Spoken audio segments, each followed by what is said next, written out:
Por isso, as pessoas estão ouvindo música em vinil e CD. E a Kodak voltou a vender filmes para fotógrafos. Olha que coisa maluca.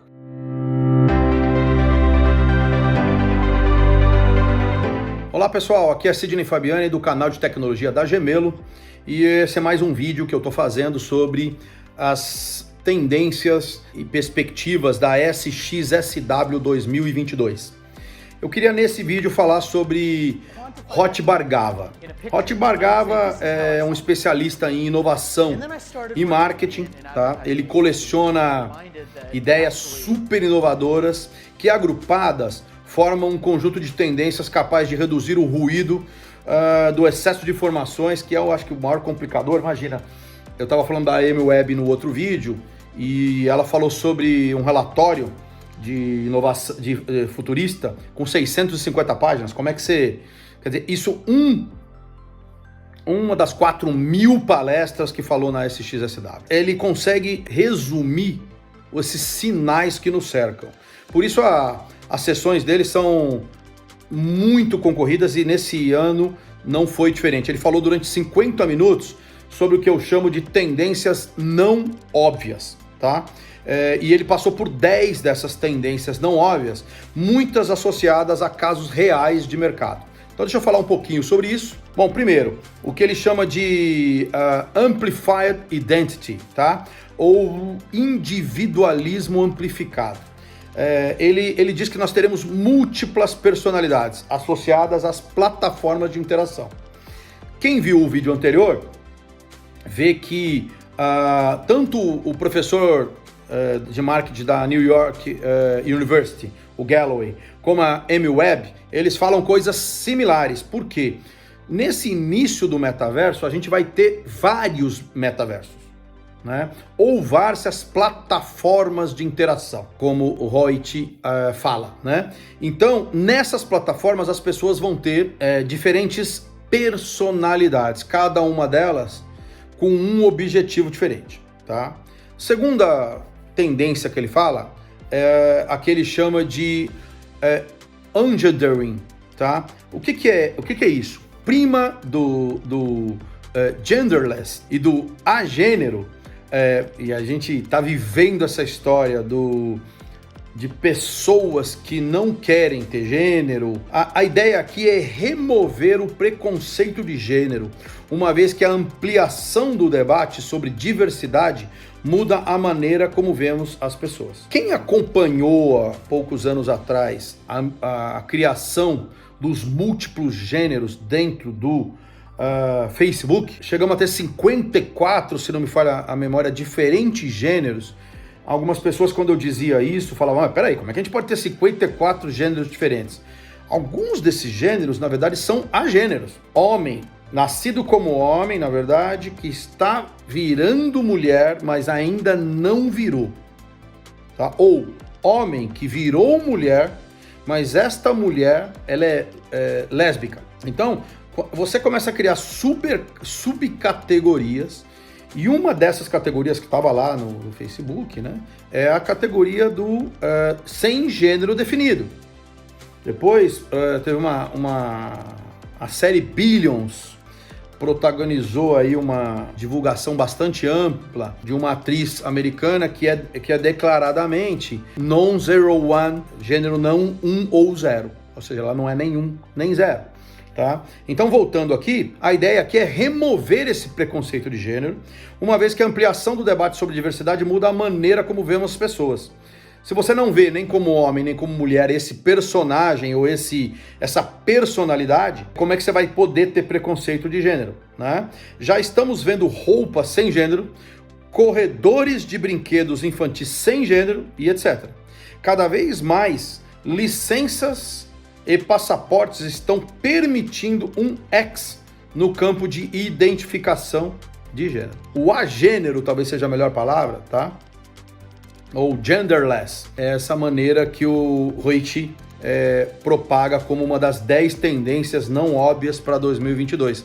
Eu só discordo numa coisa dele, eu não acho que isso não é óbvio, eu acho que é bastante óbvio. Muita gente se sente pressionada só por dizer de que gênero é. Bom, o revivalismo, tá? O que é o revivalismo? Investir no retrô, inspirado pelo saudosismo dos consumidores, como forma de inspirar mais confiança. Porque quando há muita tecnologia e complexidade, queremos voltar para as coisas que conhecemos e confiamos. Essa é a pergunta que o Reich faz, tá? Que o Reich faz e deixa aí no ar. Por isso, as pessoas estão ouvindo música em vinil e CD. E a Kodak voltou a vender filmes para fotógrafos. Olha que coisa maluca. Essa também é a única coisa que eu não vou concordar com o Reich, e aí é pela minha vivência, é que isso é uma não obviedade. Para mim isso é óbvio, tá? Eu vou dar alguns exemplos, tá? Que eu vivi. Eu, por exemplo, vou para Miami, eu fico num hotel que ele ganhou o prêmio de hotel boutique, 10 melhores hotéis boutiques dos Estados Unidos, e esse hotel, ele é um hotel totalmente revival, tá? Totalmente revival. Eu sou apaixonado, por exemplo, por uma namoradeira que eles têm na recepção, que é uma namoradeira que remonta ali os anos 20, os anos 30, que ela tem, as costas tem 2 metros, 3 metros de altura, tá? Eu acho linda, em roxo, assim, sabe? O hotel foi todo montado de um bom gosto fantástico, mas todo revival. Então eu acho fantástico isso. Eu vou dar outro exemplo. Eu, por exemplo, tenho um Jaguar 1994 de coleção. É um XJ12 aí de 12 cilindros. Foi o último Jaguar fabricado pela Jaguar. A partir de 1997, essa carroceria, ela, para quem entende, é a X300, ela deixou de ser Jaguar, porque a Ford comprou. Na sequência, os indianos compraram. Então, os saudosistas só consideram que o Jaguar existe até 1997. A última carroceria desse modelo foi o X300, que é essa que eu tenho, tá? Bom, por que ter um carro desses? Saudosismo, fugir um pouco da tecnologia, apesar de ser um carro que na época era o mais tecnológico que existia. Então, ar-condicionado digital, volante aquecido, bancos aquecidos, bancos com memória, então elétricos e com memória, e mais um monte de outras coisas que à época era tecnologia de ponta, mas hoje qualquer carro popular tem, né? Então, eu só discordo dessa parte disso não ser óbvio. Para mim isso é óbvio, as pessoas vão cada vez mais buscar essas tendências que inspiram mais confiança, tá?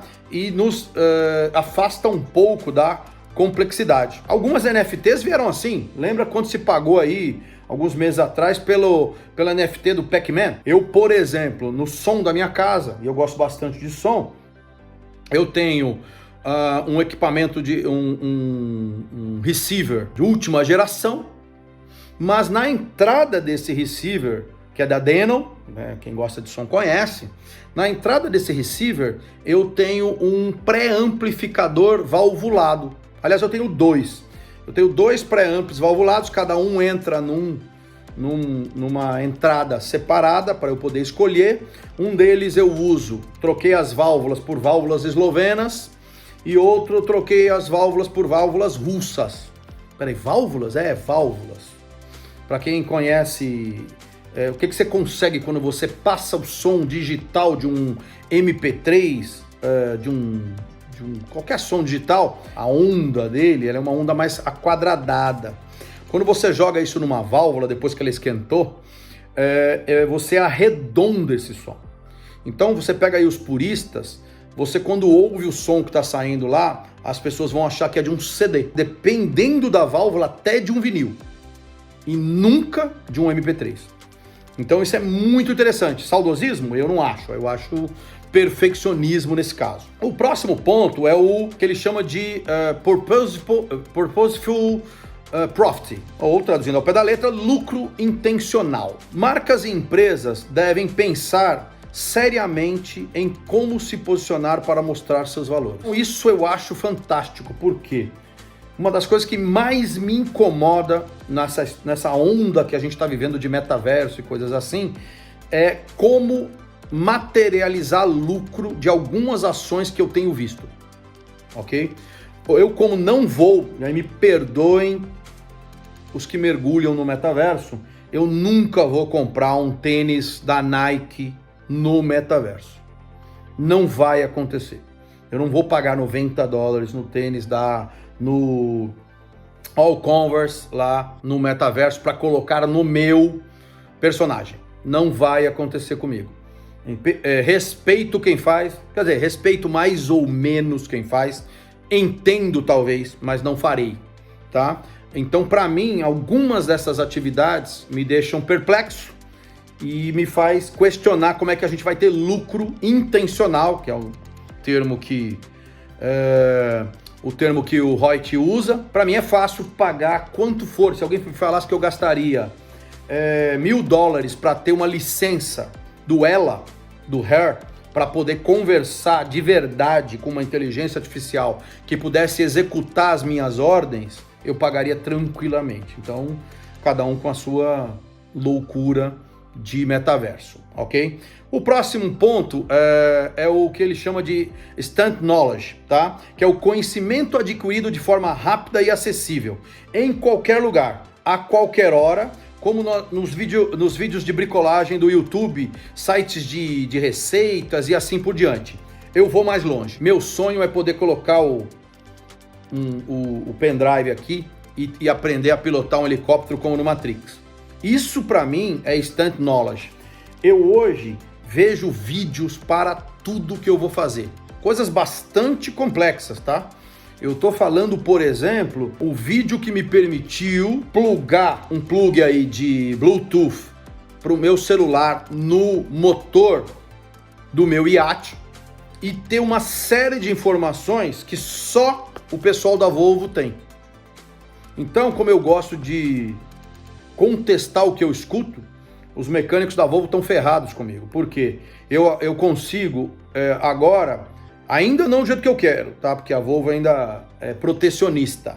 Mas em breve eu vou ter acesso à mesma informação. Então o cara vem te dar uma informação dizendo, olha, o que está acontecendo com o teu barco é tal coisa, precisa trocar aquilo. Não precisa trocar não. Não precisa trocar, você está enganado. Isso para mim faz todo o sentido do mundo.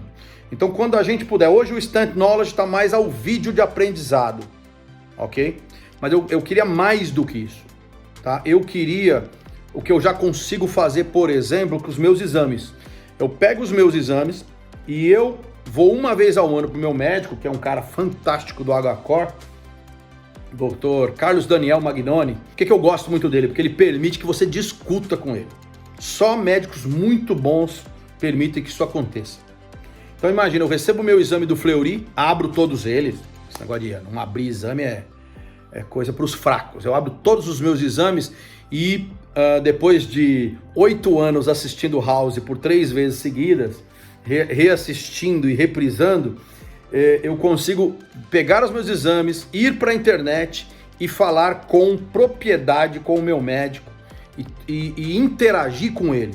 Não é perguntar, é interagir. Isso para mim é o significado de instant knowledge, ok? Próximo ponto que é muito legal, que ele chama de human mode, tá? É a humanização do consumo e dos produtos. Cara, nós estamos há anos-luz disso, me desculpem. Tá? As marcas dizem que farão, mas não fazem. Eu vou dar uma opinião aqui agora e vou dar o exemplo. E quando o exemplo é bom eu dou, quando é ruim eu dou também, me perdoem os ruins, tá? O que a gente quer? A gente quer a volta das experiências humanas e empáticas. Não é isso que a gente quer? Como é que eu faço isso com uma inteligência artificial do outro lado? Ele dá um exemplo aqui que eu vou citar. Os frascos de shampoo Herbal Essence, por exemplo, eles têm linhas ou pontos para ajudar cegos e deficientes visuais a diferenciá-los. Ok, eu já vi em alguns produtos isso. Às vezes, criamos algo bom para um grupo pequeno, que acaba sendo útil para todo mundo. Isso é humanidade. Mas eu iria muito mais do que isso. Eu acho que eu não vi essa palestra, as subpalestras que falavam disso. Então eu talvez alguma subpalestra das 4.000 explorou o que eu vou explorar aqui. Mas eu espero muito mais da interação que eu tenho. Eu hoje, a gente não chega nem perto do que daria para ter. A gente ainda está engatinhando. Eu vou dar um exemplo. Essa semana eu fui comprar cervejas especiais e procurei na internet. Vou procurar um dos portais, porque, claro, tem gente que tem saco para comprar cada cerveja num lugar. Eu não tenho. Então eu acabo pagando um pouco mais caro, mas você vê. Cadê uma inteligência artificial que poderia me perguntar o que eu quero comprar e procurasse nos diversos sites, comprasse isso, selecionasse isso e trouxesse a minha seleção? Olha, eu quero Red Ales, eu quero IPAs que não sejam muito amargas, eu quero cervejas de trigo e quero uma faixa de preço tal. Não quero pagar R$100 na cerveja, quero pagar R$20, 15, 25 em cada garrafa. Pronto, eu já não dei um perfil? Cara, eu gastei 1 hora selecionando cervejas. Primeiro para selecionar qual site que eu iria. Fui no Extra, tinha pouca coisa, fui no outro, tinha pouca, fui no de cerveja, fui em vários. Acabei chegando à conclusão que o site do St. Marché tinha mais opções. Fui comprar, coloquei meu CEP, comecei a comprar. Ok. Quando eu chego no final, valor de entrega, R$500. Pasmem. Tá louco? Como assim? Tava comprando R$1.000 de cerveja, eu não vou gastar 500 de entrega? Saí, entrei no Mercado Livre, que eu sou fã incondicional do Mercado Livre. É o site que eu mais uso e eles têm lá os níveis, né? São 9 níveis de comprador. O último chama lendário. Adivinha qual nível que eu sou? Então eu sou um fã incondicional porque eles tentam antecipar, ainda não são perfeitos, mas são mais perto da perfeição que existe disponível. Comprei tudo lá, gastei mais ou menos os mesmos R$1.000 e a entrega gratuita, tá? No dia seguinte, 10 da manhã, eu tinha recebido 80% do que eu comprei. No outro dia de manhã eu recebi o resto. Mandei uma reclamação para o St. Marché. Resposta do St. Marché: não, mas a gente não entrega na sua área. A gente não entrega? Por que você não me disse isso na hora que eu coloquei meu CEP? Gaguejou, resposta padrão. O que eu mais odeio chama-se resposta padrão. Alguém dá um copy, um paste e trata a gente como copy-paste e trata a gente como idiota. Minha resposta para o St. Marché, me desculpe dar o nome do St. Marché, mas a gente tem que dar para o bem e tem que dar para o mal. Vocês acabaram de perder um cliente. E eu aprendi na época do marketing one-to-one, né? Lembra que o meu primeiro MBA, eu lia Kotler, né? 1992, 93. E nessa época aí eu aprendi que um consumidor satisfeito ele conta para uma pessoa. Um insatisfeito conta para 9. Na era digital a gente conta para 10 mil, 9 mil, que é o número de seguidores que eu tenho. Então, me desculpe, St. Marché, mas esse tipo de erro na era digital é inaceitável. Vocês perderam cliente e vai ser muito difícil de recuperar. Eu vi uma palestra uma vez do Sam Mart, né, dono do Walmart, nos Estados Unidos, e ele falava o seguinte: eu sempre comprei pneu na loja de esquina perto da minha casa. Sempre comprei. E um dia eles me trataram mal lá, comprei, não tinha o pneu, fui lá, não tinha, disseram que tinha, mas não tinha, depois era mais caro, bom, perderam o cliente. E agora todo mês eu recebo uma mala direta deles, ainda era papel, né? Dizendo, volta aqui, a gente dá um pneu de graça, compra 4, paga 3. Ele, não. Quando eu era cliente, vocês fizeram questão de perder. Agora que eu não sou, vocês estão dando pneu de graça? Por que vocês não deram pneu de graça quando eu era cliente? Então, me desculpem aí o desabafo. Bom, para mim, nesse item do Human Mode, falta muita coisa. O que eu entendo? Por que quando eu entro para fazer uma compra, eu não recebo a sugestão, eu digo que tipo de coisa que eu estou comprando, principalmente quando a gente fala de comida. Então eu vou dar um exemplo. Remédio. Por que eu vou na Drogaria São Paulo e na Droga Raia, que são as duas que eu uso, e eles não sabem o que eu compro regularmente? Eu chego no balcão para comprar e eu esperaria que o senhor vai levar os mesmos remédios que o senhor levou 3 meses atrás? Não, eu estava em tratamento, não estou mais. Ok. Mas não existe a pergunta. Ou seja, ninguém usa a informação que tem para humanizar o atendimento, ok? Então eu acho que a gente está a anos-luz dessa humanização. Eu gostaria muito de entrar no supermercado e, exatamente igual o Minority Report, como o meu celular entrou junto comigo, eu chegar na gôndola e a gôndola falar comigo: Sr. Sidney, aquela cerveja que o senhor gosta tá aqui, aquele vinho, tem uma promoção de vinho aqui, que é exatamente como acontece no Minority Report. Para quem lembra do filme, O único problema do Minority Report é que ele troca os olhos, né? E uma certa hora ele tá andando no shopping e a loja chama ele por um nome japonês, Mr. Kurosawa. Aqui temos uma promoção, mas ele não era o Mr. Kurosawa, era o Tom Cruise. Bom, para não ficar longo demais esse vídeo, são 10 tendências, eu já falei de 6 e eu vou no próximo vídeo falar das outras 4. Ok, gente? Obrigado, não deixa de nos seguir nas nossas mídias sociais e não deixa de dar like.